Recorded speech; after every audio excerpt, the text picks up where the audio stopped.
Hello, welcome to Gardener's World.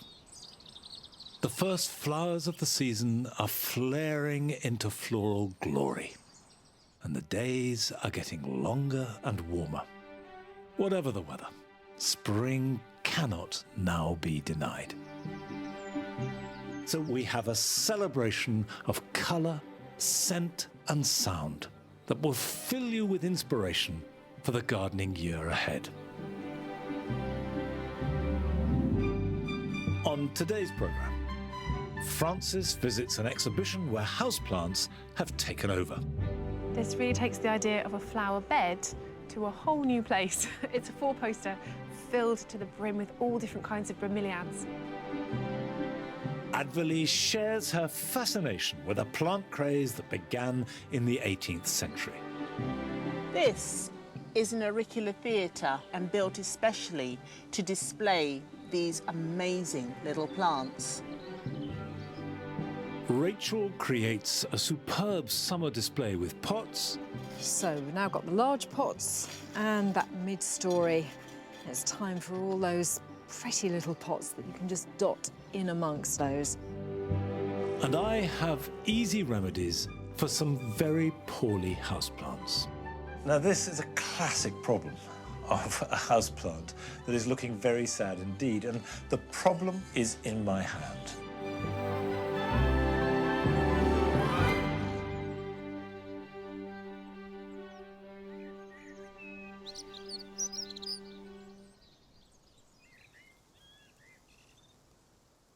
All over Longmeadow, a wonderful parade of flowers begins to emerge, returning to the borders like old friends.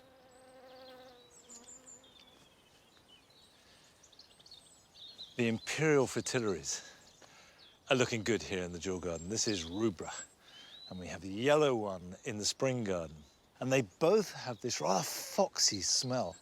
Some people don't like it. I love it because to me it's the fragrance of spring. And on a warm, bright day like today, they shine out as the most exotic thing in the garden. And they also have a quality that is very unusual, in so much that they are pollinated by birds. Blue tits get in there looking for the nectar and take the pollen and pass it on to the next flower. So if you see a little bird, what looks like attacking your precious plant, don't worry. It's doing you good service. As spring progresses, alliums of all kinds really hit their stride, becoming the most dramatic plants in the garden. And Carol went to Arundel Castle in West Sussex to rejoice in their wonderful array of alliums. Alliums offer a blaze of colour in late spring. Most of them are renowned for the architecture that they bring to the garden, these straight stems and great big spherical heads. Others, though, are dainty and delicate. And of course, you can eat some of them too. They're a welcome prelude to the riot of colour we expect by midsummer. Alliums are part of the onion family, a huge bulbous genus with around 700 species, and they're nearly all found in the Northern Hemisphere, in dry, rocky habitats across the Mediterranean and temperate regions. In recent years, alliums have really gained in popularity, and it's hardly surprising because they fit in beautifully with more naturalistic plantings. The flowers in these kind of alliums have 6 petals. The ones on the outside open first, and eventually others follow suit until the whole thing is this wonderful globe of tiny starry flowers. But this is how they start life. They're tunicate bulbs. You've only to think of your own onions to know exactly what the structure is. But although it's interesting to see how they grow, this is the reason we grow them, for the splendour of their gorgeous flowers. Not all alliums are big and bold. Chives, familiar from our herb gardens, have the same spherical heads as their bigger cousins, but on a much reduced scale. Allium ursinum, better known as wild garlic, is a handsome plant in its own right, with flat heads of white starry flowers. Although alliums have the most glorious of flowers, as they come into flower, their leaves start to fade and fizzle. So it's a great idea to plant your alliums amongst other herbaceous perennials. And this is a brilliant example of just how to combine them. I love it with these big bangs of centaurea. And then there are the little pale pink spikes of Persicaria bistorta, a good clumper and therefore ideal to go with these alliums. Later, as the alliums turn to seed, the clematis will really burst into flower, and the delphiniums in the background will come to the fore.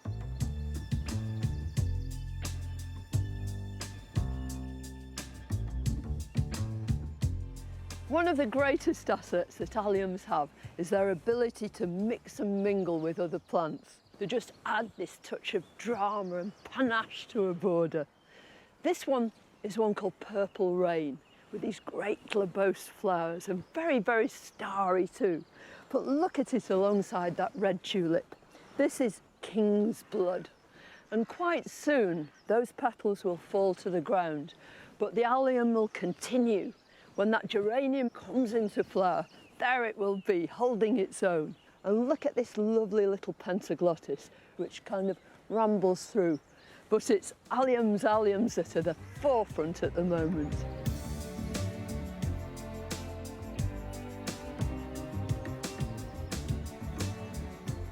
Lots of us use alliums in an almost cottagey garden setting, but here they're combined in the most creative way with all sorts of tropicals, really exotic looking plants. It works wonderfully well.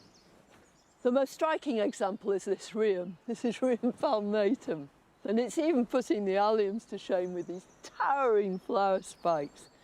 The whole thing combines together. It creates this really magical, quite dramatic effect. When you're using alliums in your garden, it's not just a question of plonking them in amongst other things. Here, they're used in this most marvellous way. The design that's created with them is really wonderful. It establishes this lovely rhythm right from the front of this bed, through the trees and over to the other side. It lends a real feeling of distance and used amongst very simple foliage, these echium seedlings, which repeat that kind of pattern right into the background. It's brilliant. This planting proves you can keep it simple and still make a really effective picture. Here in this formal cutting garden, you've got lines of alliums. Here's Mont Blanc. At its feet is Allium Christophii with these starry purple and silver flowers. And then amongst them, bursting forwards, is Round and Purple. Its tight buds yet to open. You can really appreciate the deportment, the structure, and the colour of these beautiful plants. It's inspired. Most alliums bloom in late spring and early summer, helping to bridge the gap between spring flowering bulbs and summer perennials. What's more, they're one of the few flowers that die gracefully. So both in flower and in seed, their elegance adds an architectural quality to the border right the way through to early autumn. Alliums are incredibly rewarding plants. All you've got to remember is to plant them in full sun, although they will take a bit of dappled shade. Make sure you plant your bulbs really, really deep. 6 inches isn't too much. And then make sure that the soil is very, very well drained. For so little effort, for so little expense, you get this marvellous, scintillating show. They absolutely dazzle, and they introduce the beginning of the summer garden party.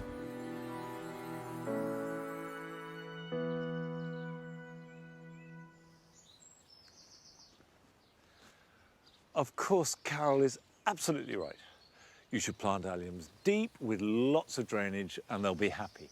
But here in the jewel garden, the allium purple sensation is really happy, and we planted it shallowly on heavy clay soil with poor drainage, which goes to show that sometimes you can break every rule in the book and get away with it.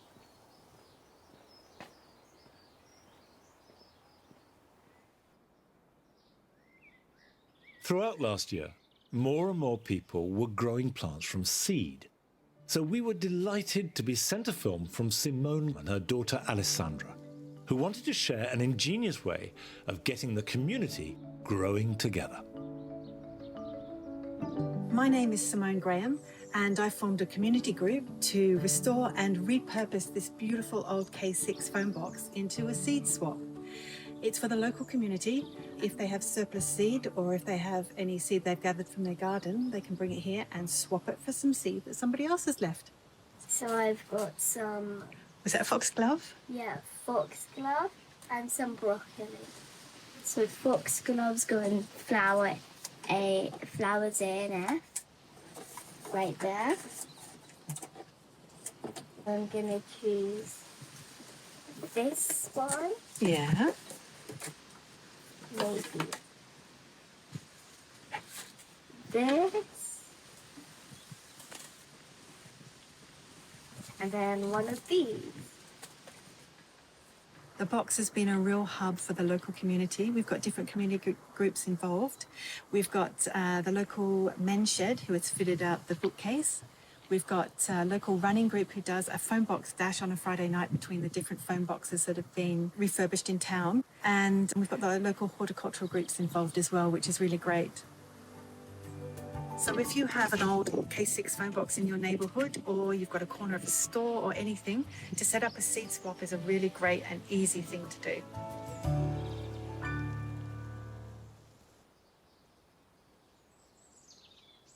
If you want to send your own film to us here at Gardener's World for the coming series, our website has all the details, including some handy advice on how to make your films.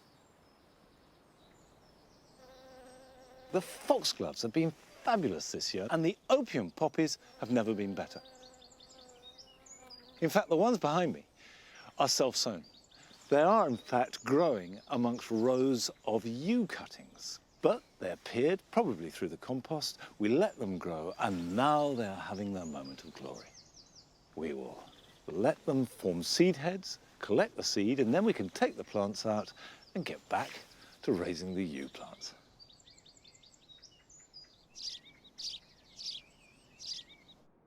One of the biggest horticultural trends over the last few years is the rise in popularity of houseplants. A new generation of growers are discovering the joy of nurturing their own plants and creating exciting indoor gardens. To see the full range of potential houseplants, Francis went to an unusual exhibition at RHS Wisley in Surrey. When I was a student up in Scotland, I had one lone peace lily in a pot, and it came with me to every room in the house. And now, never having had my own proper garden, the collection of houseplants I have has grown to probably about 50. I absolutely love them. Houseplants, as we know them, are basically outdoor plants that come from hot, dry, or tropical countries. They couldn't cope out in a wintry UK garden, but they can thrive in our homes. There's lots to choose from. So it means there are plants for every room, from a dark, shady hallway to a bright, airy kitchen. And I hear that this exhibition provides some incredible inspiration for what you can do with them in your home. It's based on an abandoned house where the plants have taken over. So the dining room, bathroom, lounge, and even the bedroom have plants erupting from every cranny. Danielle Warner is one of the creators. So you were in charge of the dining room? Yes. How did you come up with these ideas? Well, luckily I've got a great team on the Glasshouse team, and we all kind of contributed ideas, As we brought the props, more ideas came to light, such as the Echeveria cake.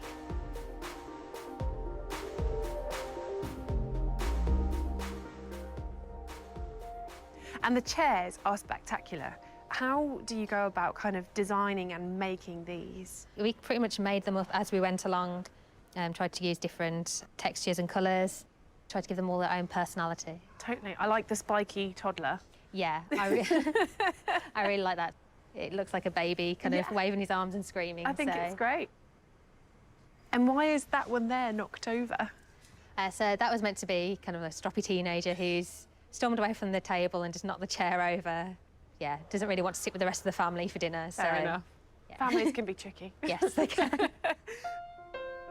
While succulents hail from bright, arid areas, the lounge is full of plants from damp forest floors, which means they can handle lower light levels with their broad leaves. But they don't all have to be big.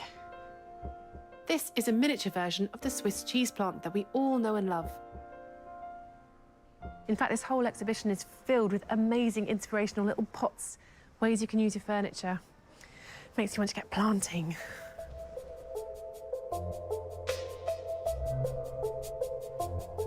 Stairs and their banisters make a perfect frame for eager climbers. But the bedroom is more airy. This really takes the idea of a flower bed to a whole new place. It's a four-poster filled to the brim with all different kinds of bromeliads. Now, bromeliads in the wild have evolved to grow as epiphytes, which means they grow on the bark of trees. So their roots and the water that falls into the leaf in their rosette formation is where they get their nutrients and their water from. So when you grow them at home, make sure you keep watering them into the plant itself. And in terms of compost, mix that with a lot of orchid bark because it will stop the roots from getting too waterlogged.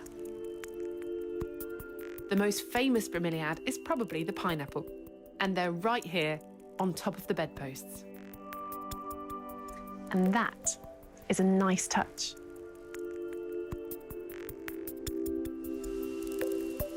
The bathroom is full of moisture-loving plants like ferns, but they don't have to stay grounded. This is one of my favourite things in this exhibition because it makes such great use of vertical space. So any sized house could have one of these. It also shows how versatile ferns can be. They grow in the ground, but also in the cracks of this lovely piece of bark. Perfect for a nice, moist bathroom. These ferns need soil to grow in, and it's cleverly packed behind the bark. For these living pictures, the soil is hidden in the depths of the box frame, with a covering of wire netting, so the plants can grow through.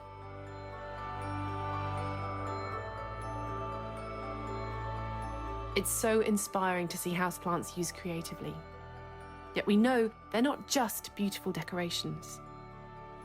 They're also living, breathing species, and looking after them and growing them in our homes is as good for our well-being as it is for theirs. And with that in mind, I've got one for my mum on Mother's Day and one for me as well.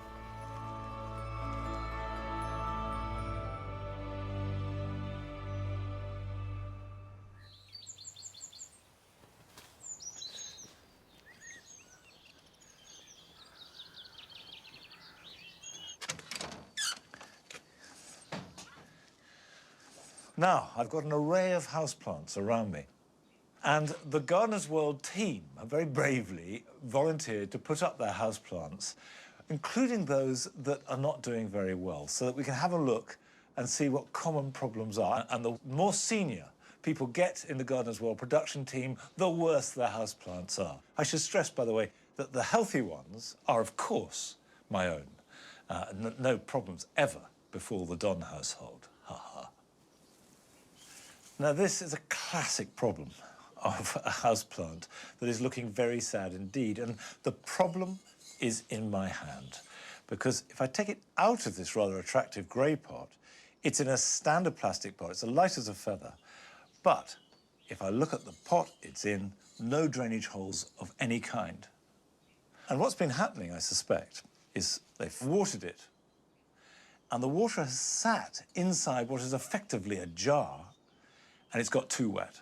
And it's showing classic symptoms of an overwatered plant, which are drooping leaves that are turning brown. And a lot of people will see that as an underwater plant and that it needs more water, so they compound the problem. So never keep any houseplant in an undrained container unless, when you water it, you do so and let it drain completely. Now, we've got a plant here, one of the team brought in, a spider plant, and it's really healthy. Spider plants don't need much water. They need watering every few weeks if need be, and no more. But look at the bottom. This needs replanting, so I'm going to repot this for them. Now, what this needs is really good drainage. So I've got some compost and some perlite, but vermiculite or grit will do the job just as well. And then mix that up. And we'll put a little bit in the bottom. There we go, new home for you.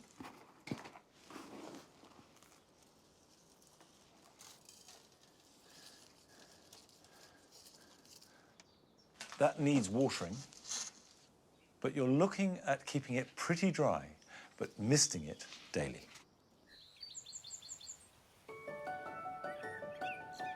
Auriculas are dramatically beautiful, but there's more to them than just a sensational, if rather fleeting, display. Adverley invited us to her garden to explain more about their fascinating past. As a garden historian, I love having pieces of history in my garden, like old varieties of flowers, but I also can't resist a garden feature.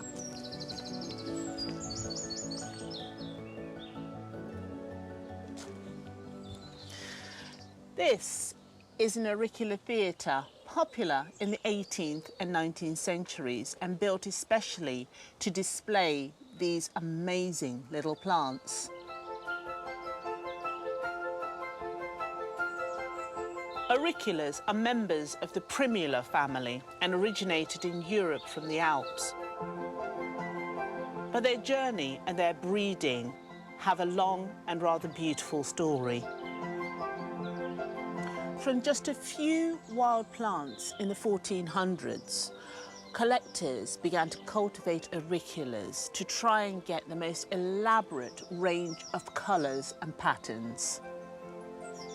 In fact, the term florist was first used in 1623 for these amateur enthusiasts who cultivated these new varieties.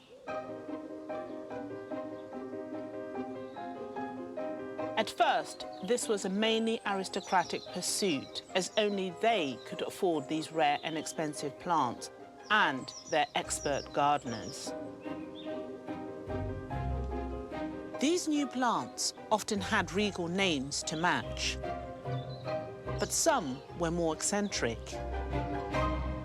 One was named Cockup's Eclipse, but I think it's rather nice. Auricular theatres enabled these little flowers to be displayed together, often at head height, making the plants easier to admire. But once the Industrial Revolution arrived, these ornate blooms slid down the social ladder. They became popular with working people, like weavers and miners, as they were able to grow these little plants on their windowsills, even if they didn't have a garden. New trends were evolving all the time, so doubles and stripes had been in and out of fashion. But then it became all about the edges, bright colours, frilly bits, and even scent. This has an amazing fragrance. It's called Blush Baby. It smells heavenly. It's amazing that such a small plant can have such an intense perfume. The majority of auriculas don't have a scent, but what I love about them is the intense colouring and the amazing detail. The trends continued with auricular leaves. Most were plain green, but some varieties were cultivated with a flowery coat and fondly known as dusty millers. Dusties don't like getting wet, but many weavers worked from home, a bit like we're all trying to do now, and they were able to nip out and protect them from the weather.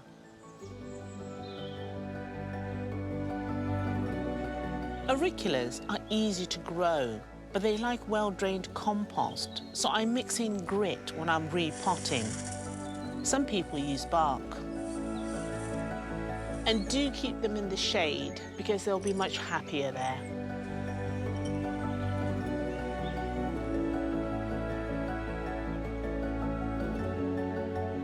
They really gladden my heart in the spring, especially with their cheerful, happy little faces and their colourful history.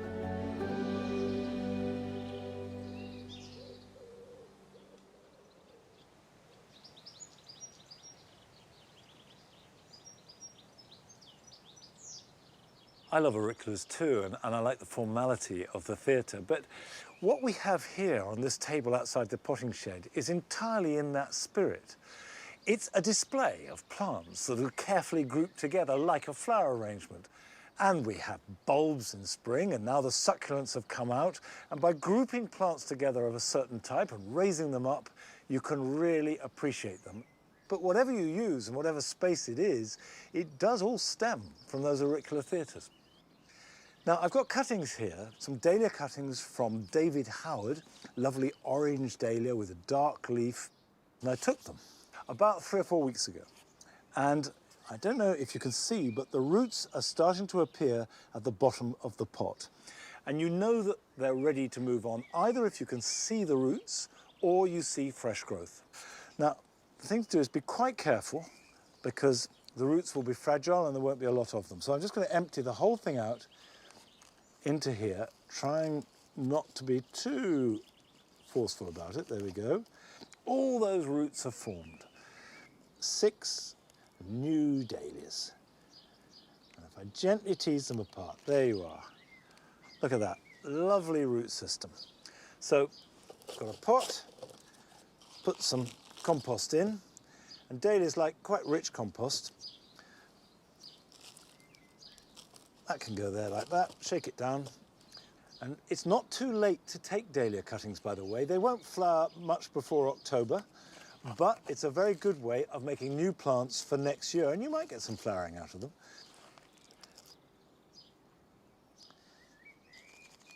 There we go.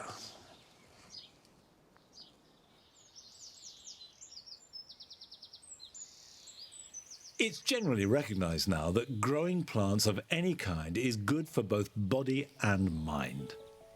And Ben Thornton sent us a film about how growing his own food changed his life. I'm 25. I have an urban allotment farm with my family in Plymouth. Back when I was 14, I became seriously ill when I was on holiday with my family. I was left paralysed from the chest down to my toes. I was told there was a high chance I would never walk again.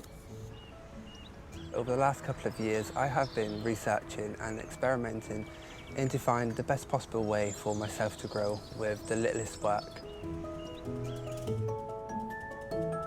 I have a passion for heritage and heirloom veg. It's the stories that get me every time. We're growing a potato from 7,000 years ago. We're also growing a squash from the 1800s. And there's one seed that is on my list to grow next year. It's a pea that was discovered in the tomb of Tutankhamun. It's called King Tutu Purple. So that one I will be growing next year. So 5 things I like to do in the garden. I like to multi-sow my seeds and plant quite a lot of them out how they are. I don't thin them. I like to use as much space as I possibly can. It has to be no-dig. Grow organic and let nature in.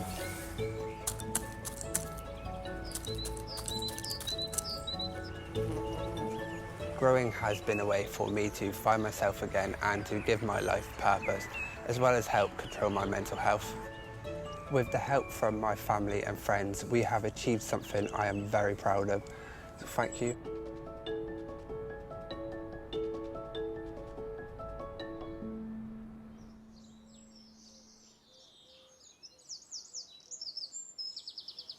Ben certainly isn't alone in his discovery of the healing power of gardening.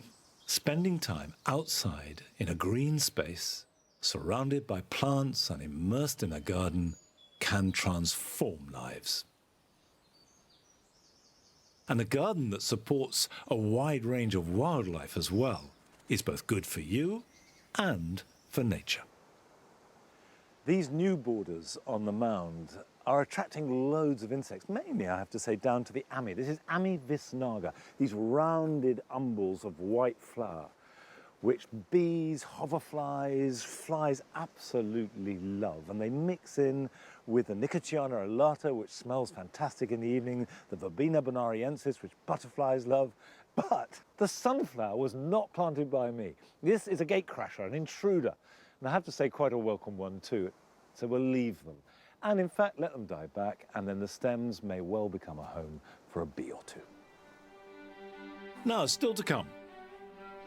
We go to Dorset to meet Charlie McCormick as he prepares to enter his dahlias and giant marrow in the local show.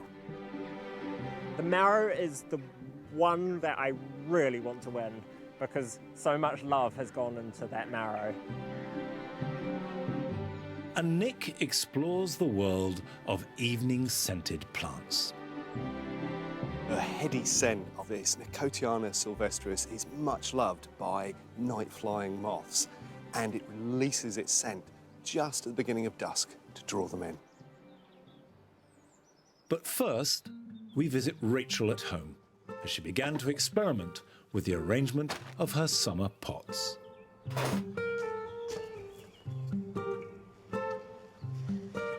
I think this doorway and that lovely warm Cotswold stone is just crying out for an injection of colour so that this area either side of the door becomes a real statement in the garden. And there's nothing nicer, I think, than just using pots to create that colour. So I've rounded up pretty much every pot I've got. I've given them, most of them, a good clean up. And now really it's a matter of placing the plants. I love using pots in the garden. They're so versatile. Either planted up with annuals or more permanent plants, they can brighten up and add interest to any part or corner of the garden.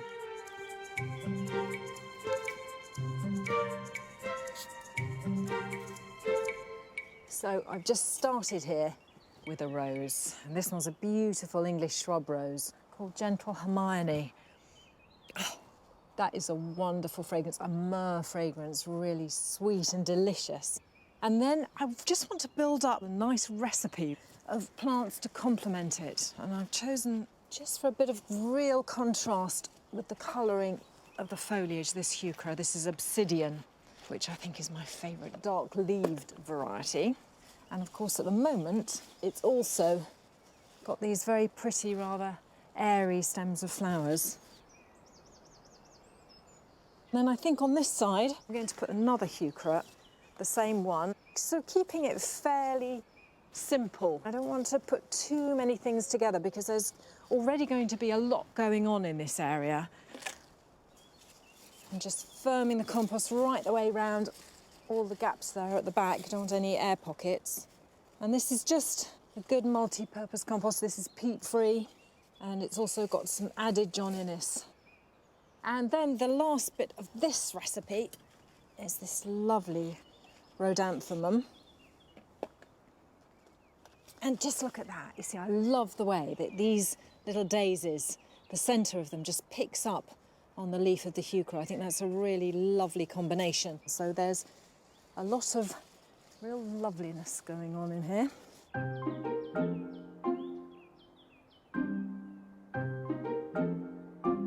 I've added some foxgloves on the other side of the door to bring balance to the rose, just so that we've got some more height, and underplanted them with calibrachoa to bring an extra bit of zing.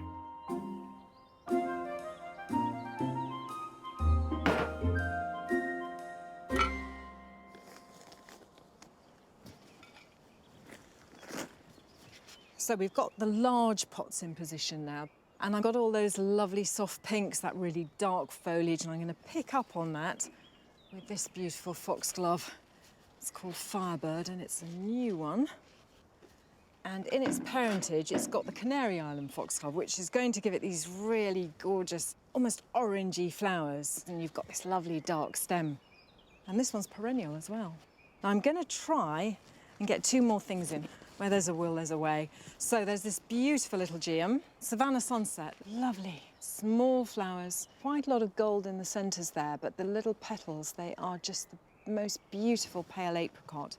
And that same slightly rusty tint down through the stems. And I think I might use an old trick with this lovely Stipa tenuissima, which is just to take some of the compost away from this root ball. It's still sort of fairly loose in there. And this is because really in containers, I think you do want things fairly close planted. It's not a long-term planting like in the garden. So very often these things are only going to be in here for a season or so. Important thing, of course, is to remember that you are responsible entirely for watering and for feeding. So a liquid feed for greedy plants once a week isn't amiss. And watering daily in hot weather, at least once a day. There we go. It does fit. Knew it would.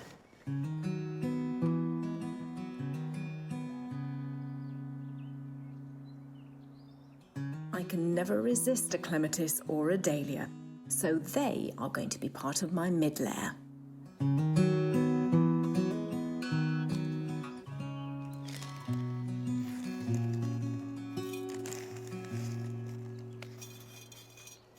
So we've now got the large pots and that mid-story. It's time for all those pretty little pots that you can just dot in amongst, and I just want to put individual plants into those. And the great thing about growing in pots is that you can have the growing conditions exactly that the individual plants require. So, for example, these thyme like really sharp drainage. So I've got a little bit of multi-purpose compost with some horticultural grit just to make sure the roots don't sit in moisture. And this is going to be so popular with the bees while it's in flower, and equally popular with me because I'm going to pick the stems and use them in cooking. Another good reason to have it right by the door. These smaller pots give me a chance to grow some of my favourite little plants. Things like the dianthus, the saxifraga, and succulents, all of which actually like sharp drainage, so I can give them the conditions they need. It's a bit like painting a picture. You need to know when to stop, and I think I'm just about there. Just can't resist, though, this lovely little Tilbagia. It's called Purple Eye. Lovely little flowers. Not completely hardy, so it's going to need a bit of protection over the winter, but that really is the beauty of pots. It means that you can ring the changes with the seasons, you can move things around as and when you feel you want to, and also give the plants the right conditions that they need. So I think that's a jolly good day's work.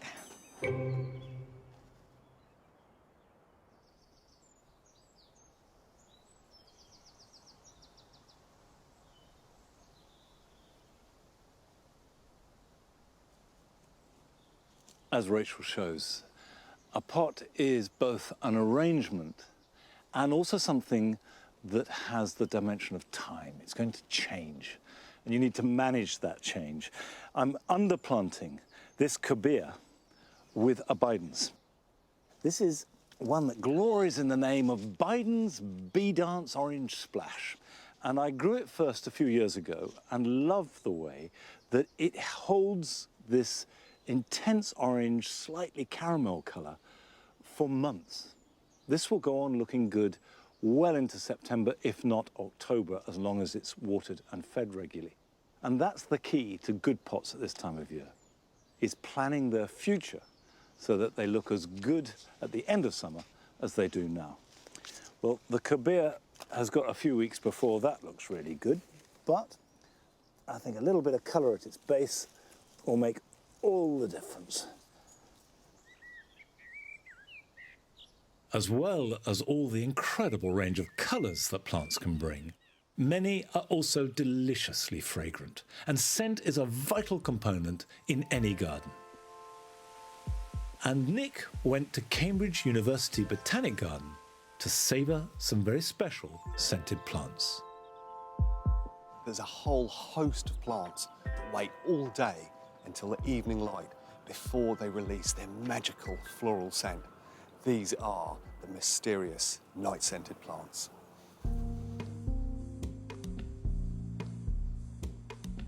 Just like us humans, every species of plant has their own circadian rhythms, which control the timings of when to flower, grow, set seed, and lose leaves, as well as give off scent.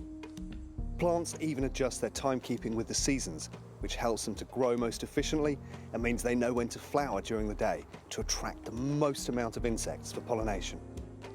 And evening scented flowers are as appealing to us as they are to some of our most vital pollinators, moths.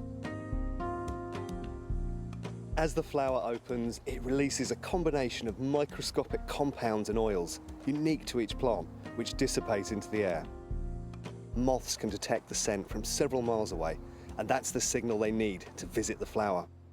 Once a flower's been pollinated, they reduce the amount of scent released, which directs insects to unpollinated flowers and ensures they get a good meal in return. The heady scent of this Nicotiana sylvestris is much loved by night-flying moths, and it releases its scent just at the beginning of dusk to draw them in. Now, around the world, moths and butterflies have co-evolved with species like this to have especially long tongues so they can get to the good stuff at the bottom of the flower. Now, there's not a UK species of moth or butterfly that can get right into these corolla tubes, but there is a different form of Nicotiana you can grow called alata. Now, it's an annual and you can grow it very easily through the borders. It's perfectly good enough to bring in our moths and butterflies. So if it's good enough for them, I think the scent's good enough for us too. There are over 2,500 species of moth in the UK, compared to just 59 species of butterfly. But sadly, their populations are in decline. But by planting evening-scented nectar-rich plants, which have specifically evolved to attract nocturnal insects, we can give our moths the sustenance they need. This gorgeous plant is Brugmansia, better known as angel trumpets. And for me, I think it's got the best of the night scents. It's heady and exotic, and it can fill a whole garden very easily. You can just sow a seed in February, keep it under glass, grow it on through summer, and extraordinarily it'll get to 6 foot or so by late summer and start producing these fantastic trumpet blooms. But it's part of the Solanaceae family, or the deadly nightshade family. For that reason, it's extremely poisonous. So you need to wear gloves when you're dealing with it, keep it away from children, but make sure all of those precautions are in place and you'll have a gorgeous, deliciously night-scented plant.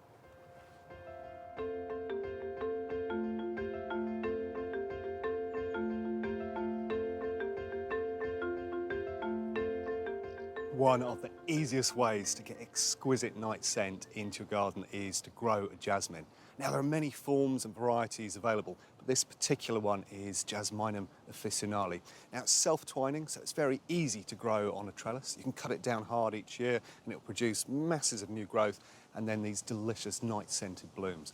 But a particularly special thing about this plant is that the flowers are so pale and so white that they glow out of the twilight while at the same time emitting a delicious scent. Research shows that pale colours are the last to disappear at dark, which means the flowers are more visible to the moths. But they also stand out for us too. So if you scatter pale-coloured, evening-scented plants through your garden, they'll be the very last colour to disappear at dusk.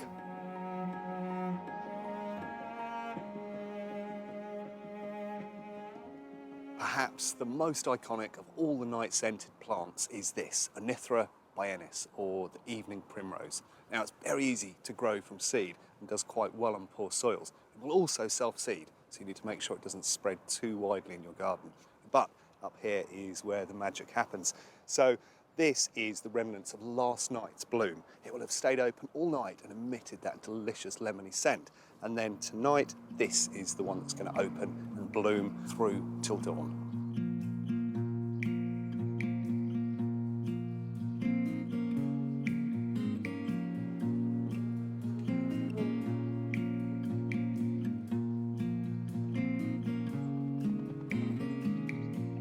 During the day, this little fella looked like a series of red berries, but in fact what it was all the petals closed up and they're red on their back, so they give that effect. And then as dusk starts to fall, they slowly open and reveal this luminous white tone. Now, this is a Zelosianskia, and it's one called Vata.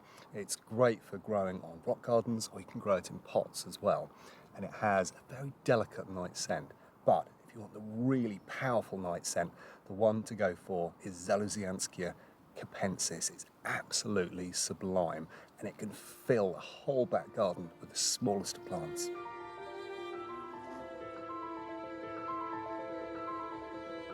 As night falls, the evening primrose have finally popped open their beautiful flowers and are releasing scent. So by introducing night-scented plants like this to your garden, you can know that they're both good for you and good for the moths too.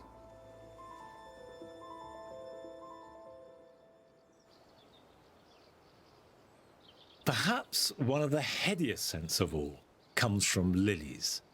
And as well as being one of summer's most dramatic flowers, their fragrance can fill a garden. This is Casablanca, and it's been a very good year for lilies, but this one has stood out. It's enormous, it's flowered for weeks, the fragrance is heavenly, and I'm growing them in relatively small pots. 3 bulbs to a pot, and they're doing fine.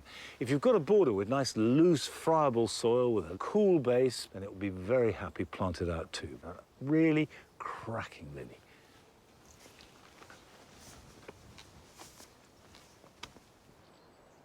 One of the great advantages of growing in pots is that they can be moved to perform in the best possible position when in flower, and then tucked away when it's all over. There are also endless ideas as to what you can actually use as a container. Aaron Greco sent us a film to show us the success that he has had using a bit of ingenuity. Hey, what's up Gardeners World? My name is Aaron and I'm from Nottingham, and I'm about to show you my 2 homemade raised tyre planters.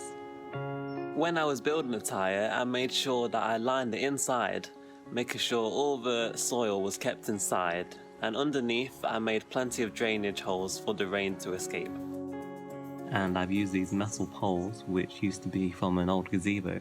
So as you can see in the centre, I've used a lavender plant that attracts all the pollinators to this planter, and either side of it I've got 2 yellow flowers, and at the back a random tomato plant.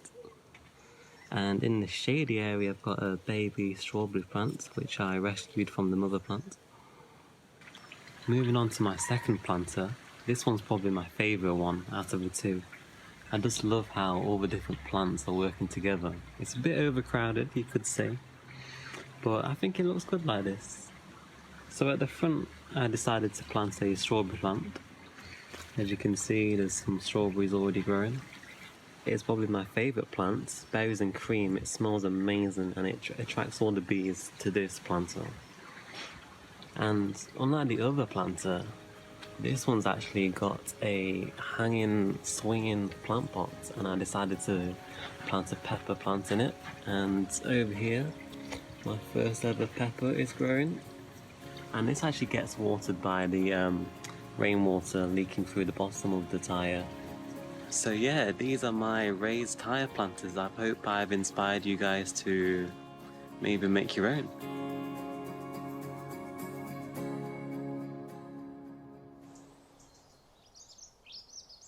I'm very impressed by the range and variety of plants that Aaron is growing in his tyres.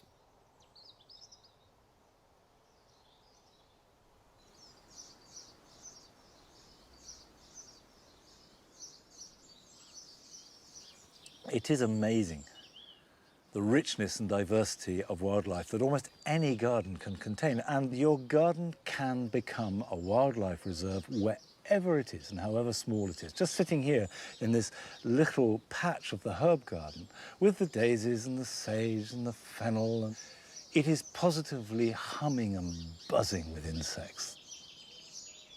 I can hear many different types of birds, and probably there are little shrews and voles running around in the undergrowth. But there is one secret to really noticing them. And that is to give yourself the time to stop and look.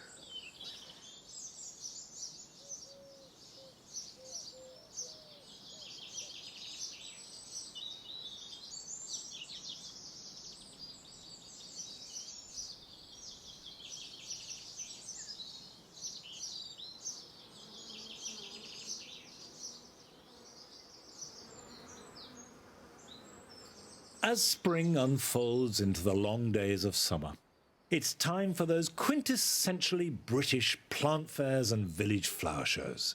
And for Charlie McCormick in Dorset, it means the climax of a year's hard work in the garden. The show bug for me started in New Zealand, growing up on a farm. And my grandparents were big into the showing world, and they got me into showing vegetables and flowers. This year I'm trying to just focus on a couple things, the giant vegetables and the dahlias. Dahlias for me are an exciting flower because there's such a range. You can get cactus, and then you can get giant, like dinner plate ones, and then there's the tiny pom-poms, and they come in the most outrageous, blousy, garish colours, which just make you so happy. We moved down here to Dorset. I got involved in the community and I realised there was a Meltplash show, which is basically like living in New Zealand because it's all exactly the same how it works. Sheep, horticulture, floristry, baking, preserves. I've got about 30 entries in this year. I'm going to pick as much as I can. 3 years ago, I decided I wanted to grow more flowers for some crazy reason. So I decided to dig up the lawn. This is Bearberry Pip. It's my first year of growing it, but it definitely needs a cover over it just because the purple varieties tend to fade in the sun, so they lose their true colour around the bottom. I like the colour, so I just grew it this year, and it's great for in the house, but I don't know how well it will do at the show. I'm a bit nervous about the dahlias, but I'm quite excited about other things, about my marrow. The marrow is about to be cut to go to the show. And my husband Ben hopefully is going to help me lift it. With the marrow and the pumpkin competition, it all goes on weight. It's not about beauty or anything. It's first or nothing. The marrow is the one that I really want to win because, I mean, so much love has gone into that marrow. The umbrella over the marrow is to allow the marrow to grow without its skin getting hard. Because if the direct sunlight hits the marrow, it means that the skin will harden, which means that the marrow can't expand as quickly as you want it to. Is this the one you want? Yeah, that's perfect. The beast is revealed. This is quite terrifying. Okay. Okay. Yeah. Okay. Look at that. That is revolting. Beauty is in the eye of the beholder. I'm feeling pretty mixed about how the show's going to go this year. Because I know that there's always quite stiff competition, but I'd be very happy if I got a few prizes. Showing definitely takes me out of my comfort zone.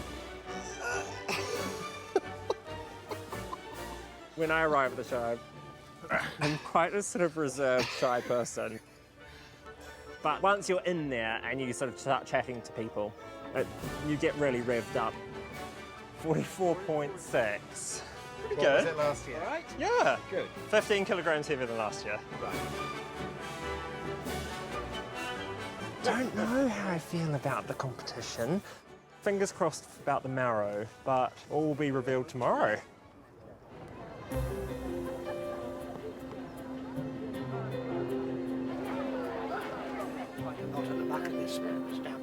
Judging is such a strict part of the flower and vegetable world. The judging normally takes about 3 or 4 hours, and then all the cards get written out and placed on the exhibits. When it's first open, it's like this mad rush because everyone wants to see how they've done. And shall we give that a highly commended? The judging is always such a tense moment, so I'm pretty nervous. Those are far too young. What a shame. People have their own views, but when it comes down to the judge's decision, that's final. The Melbourne show this year has been an amazing show for me. I'm so happy with how my dahlias have done this year. I got awarded 6 first prizes and I won the Dahlia Cup, which is given to the person who has gained most points out of all the dahlia classes. Now it's the terrifying bit. How did my marrow do? I am so excited that my marrow has won first prize because that was the one thing that I really wanted to win at this show, and all that sort of nurturing it's got for the last 3 months, and to win first is just amazing.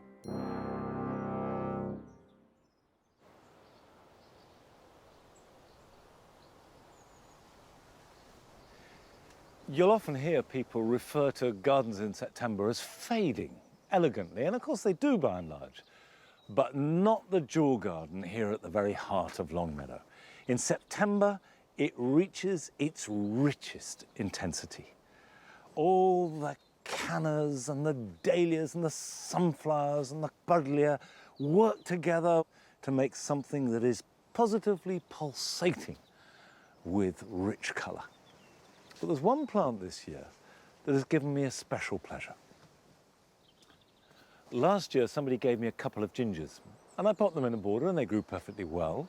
And then I lifted them and kept them in the protection of the greenhouse over winter and brought them out again in spring. And instead of planting them in the border, I put one each in a large pot. And they've done very well. And it's not just that they're healthy and they're starting to flower, but they form such a good structure in a pot. They've got grandeur and presence, and they're clearly very happy. And that's how I'm going to grow them next year. It's a really good development for me. Well, I'm afraid that's it for this week. But the good news is that I will be back at Longmeadow with Nellie and Patty for the beginning of a brand new series starting next Friday at 9 p.m. Don't forget that if you want to send in a film to show us what you're doing in your garden, we would love to see it. Go to our website for all the details of how to send it and also for some handy hints on how to make it. But